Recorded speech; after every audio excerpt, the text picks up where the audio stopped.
So this, our morning session from 10 to 12:30 is our behind the scenes session. So they learn everything behind the scenes for theater. We're working on Peter Pan right now with our youth theater. We have ages 5 to 18.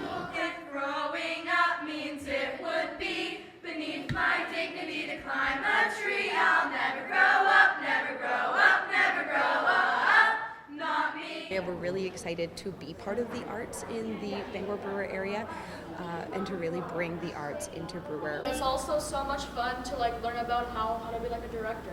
We have a teen leadership program starting at age 12, and they do all of the directing, the lighting design, set design, stage design. I like learning choreography with Ariel.